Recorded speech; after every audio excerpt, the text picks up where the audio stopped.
Alright, welcome back CPTV. It's been a while and we're going to do this more consistently and more often to keep you guys up to date on what's been going on with the organization. So we're going to do a quick Q&A here, and I hope you enjoy this segment. Forgive me for the amateur hour moment, but we got a lot to talk about, so here we go.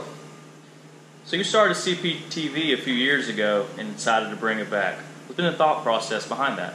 Okay, yes. So a few years ago I did CPTV and I saw what I looked like. Here's the truth of it. I saw what I looked like on the video and I was discouraged due to facial obesity is what I like to call it. And I didn't like hearing myself or seeing myself. I got fungal sinusitis, so my sinuses are atrocious, or listening to my voice and seeing my face appear to be swollen all the time, so that's why I didn't do it. But then I realized it didn't matter because I've actually gained more weight since that day. So we've accomplished so much as an organization, and with social media taking off, I just think it's necessary to talk about our players and disregard this. So that's it. So you've been in North Florida going on 13 years now, and it appears CP has done some things that no other North Florida-based organizations have ever done. Talk about those years, because they seem to be very special to you guys. Well, the 13 years here have been special. It's been a grind. We've done things, problem is everybody in town and everybody, in North Florida, they're all talking about, they're preaching the same gospel. We're going to get your kid exposure, we're going to get your kid's going to play in elite events, we're going to put an individualized plan. This is my dog right here. So we're going to put an individualized plan together. Hey, get that way. Come on, get down. And everybody tells families that they lead the area in college commitments, and what we have done is 100% the truth. Our accomplishments as an organization, they've never been duplicated. It's not been close. We're at 26 perfect game pool championships. I'm 44. I don't want to pass away anytime soon, but I feel like those records are going to hold up, for a long time. These two beautiful trophies right here. The last 2 years, we made beautiful runs in the Florida qualifier for a perfect game. 2 years ago, we made a deep run, lost in a championship game. It was a good ball game. Then this past year, the fall of 2018, we went off. We had 12 in 1 month in October. We went down to the Florida qualifier, won 11 inning semifinal game, had a nice smooth victory in the championship. So that put us in the worlds. The perfect game worlds is it's the granddaddy of them all. It's the Rose Bowl. It's a Super Bowl. It's just a mecca. And nobody, 12 years later, I'm still the only coach to ever, coach a team in the perfect game worlds. We've been there 6 times in 12 years. We got 4 pool championships in those 6 trips, which is amazing. This past fall, we ran into, everybody down there is very, very good. And our talent generally is good for North Florida standards. It just doesn't match up with the nation's elite on paper. But we went down there and won our first 2 games, and we were pool champions. That was our 26th one, and played beautifully in the playoffs. Lost a heartbreaker late. But those are things that have never ever even remotely been close to being accomplished. It's simple. It sounds so easy. 2014, in the history of perfect game in North Florida, the 2014 CP team was the first team to ever make the playoffs in the WWBA in Atlanta. It's never been done before, And then not only did we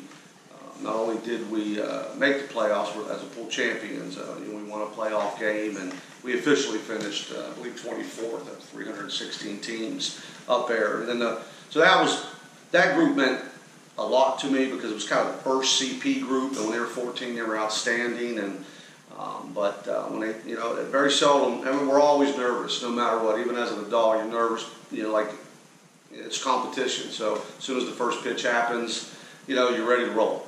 And as either a competitor or as a coach, you feel the same way. So, you know, that 2014 team actually lost to a 95-96 arm at 9 o'clock in the morning. And we put so much into that team. And so, but we stayed ahead. We stayed strong. And we reeled off 7 or 8 wins. And then the following year, 2015, I was a little bummed because I was the group that was with us the longest, so special. And then we did it again. And hell, we had a couple guys drafted off that team, which has never been done before either. But yeah, all these accolades. Nobody could come to your house, or nobody could go to your child and tell them any of this stuff because it's never been done before. We're literally, you know, the only program to ever do it. And here's the deal. I mean, these are great. You know, going to the Worlds is great because that's about the kids. You know, if people watch us play, everybody plays. We rotate everybody. We may anchor down the last couple innings, you know, in a tight ball game, but we let these kids play. You know, when it comes to a perfect game event and it's a must-win moment, yeah. I mean, we had to do a squeeze in the, you know, in the championship game of the Florida qualifier.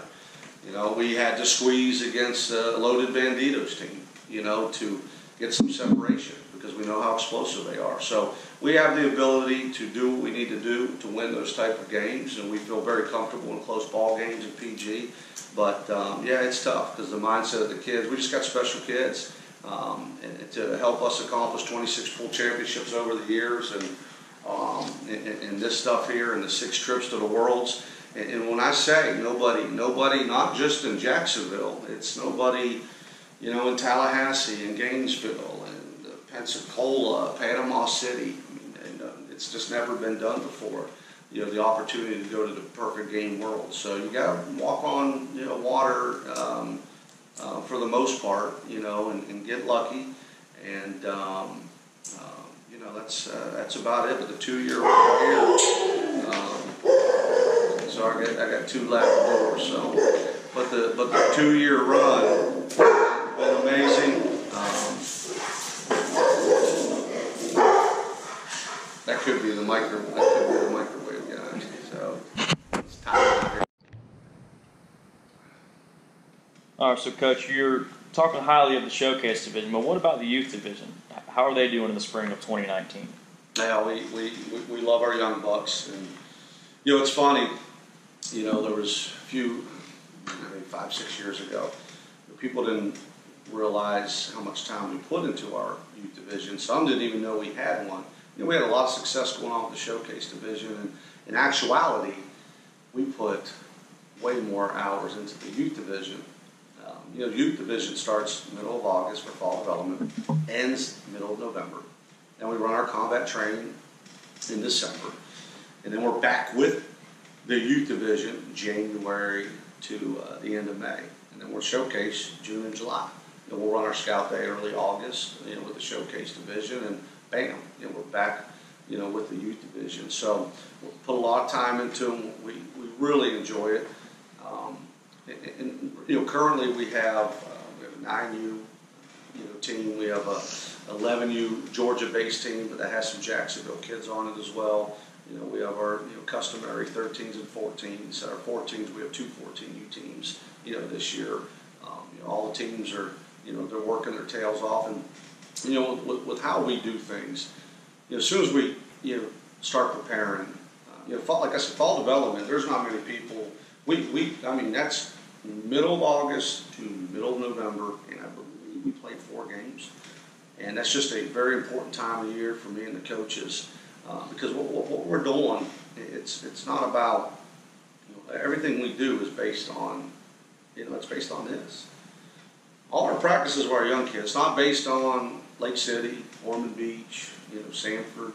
It's based on scholarship money, because these kids want to play baseball. At that age, you know, they want to play a lot of them want to play their favorite colleges. All of them want to play on TV, and we want that for them. We want them to dream big, at that age, and we're going to continue to do so. But these kids, they come with us, and they know everything we're doing is based on trying to help them and their families earn some scholarship money. It doesn't matter, just to put them in the special fraternity, whether it's Division I, NAIA, JUCO, Division III, it's a special fraternity, and we want them to be in that special fraternity, big time, because it teaches them so much. It puts them, I tell these kids, if I'm hiring somebody and I got a kid that's a 3.8 GPA with his bachelor's degree, that didn't play any sports. That's still, that's a great GPA. But we got a kid who's 3.15, 3.25, 3.3, but played college baseball. A lot of leaders of businesses have sports backgrounds, and those kids are going to get, they're going to get the upper hand. So we take it very seriously, trying to get these guys. We certainly want to go to tournaments and play well. Believe me, we do. But all of our kids, we move these kids all around. We move them all around. We float them. We don't isolate them to certain positions. And now late in the ball game, if it's a winnable game or we're winning, we try to anchor down with our best defense. But the youth division is truly development, and we're having a lot of success with that group right now. They're playing hard. They're representing the organization really well. Perfect world. You don't know if it's ever going to happen, but if we can get all youth teams up to par with where the showcase teams are, and that's a perfect world. Sometimes it does happen, but it's very hard to do. But the challenge of doing it is it's fun. So yeah, youth division, we love them. We give them everything we got. A few 3-hour practices a week. They have to bring their lunch pails on Saturday. They'll tell you that. Those are long days. Those could be anywhere between 4:45 to 6 hours and 30 minutes. And we have to do that. And when you practice, as a head high school coach, you practice every day. You're not going to have 4 to 6 hour practices every day. But in travel ball, we practice a lot of hours for a travel ball organization. But again, we have to. These kids, they want to play college baseball. They want to play professional baseball. We just take it very seriously. So good things going on with that division right now.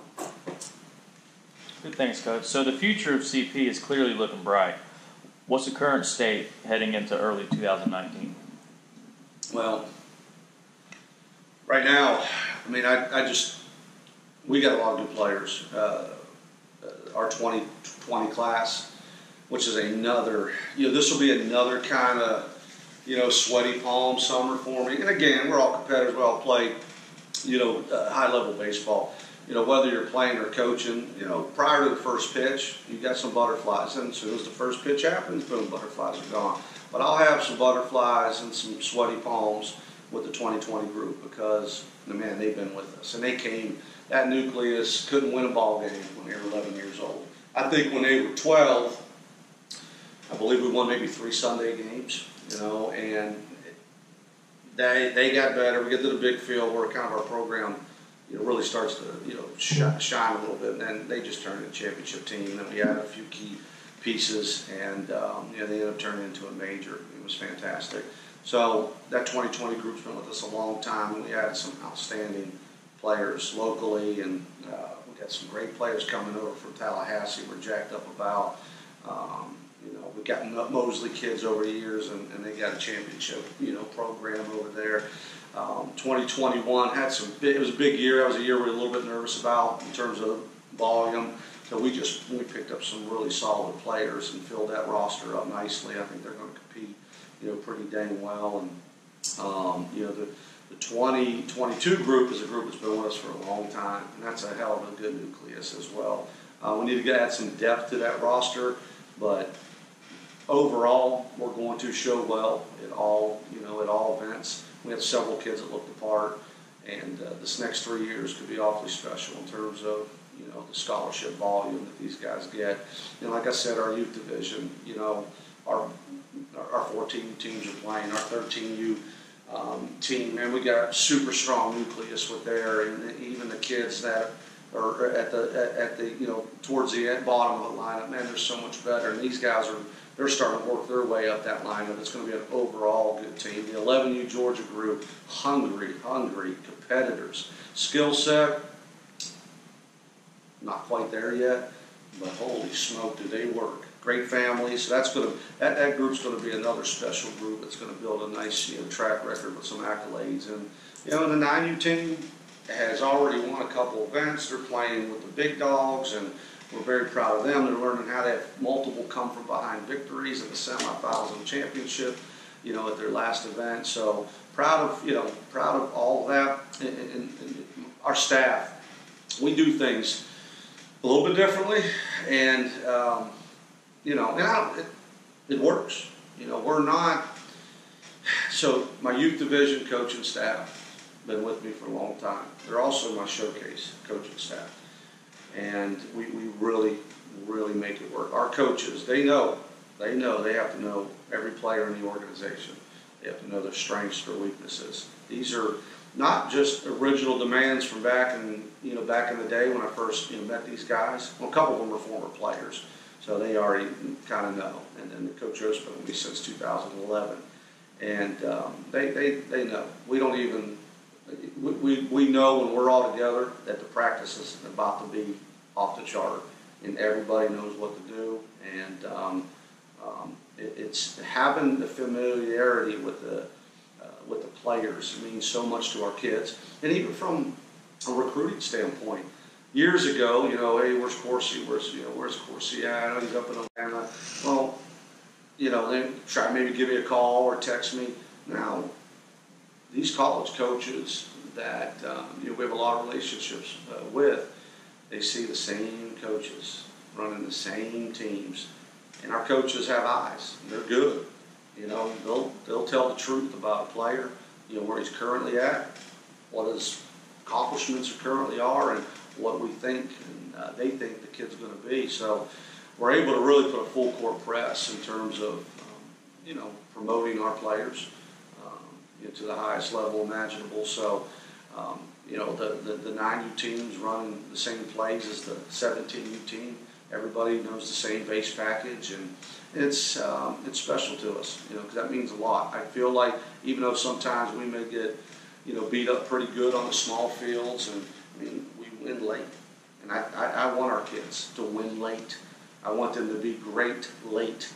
I don't want the early peaker, And early peakers if early peakers got a family that understands, like, hey, listen, son, you are good, but you got to keep working because there's better out there, then that kid stays hungry. But a lot of times, a kid peaks early and he's better than everybody, and maybe he stops working a little bit, or maybe he was just really good because of his athleticism and his skill set wasn't advanced, and then end up kind of flatlining late. So, the proof's been in the pudding, and we're going to start. I know my staff has been, pushing me to really start promoting, because even if you take these two things away, you take that trophy and that trophy away, we still have things that nobody's ever done before. The 26 Bowl Championships, the Final Fours and the World Qualifiers, being the only program to make the playoffs of the 17. You take those two trophies away, we have double-digit things that nobody's ever accomplished before in the history of our city, in the history of perfect games. So, like where we're headed, but again, not satisfied whatsoever. We're not satisfied. It's about tomorrow. And we got a lot of things we got to do. We can't sit on this stuff, and that's about it.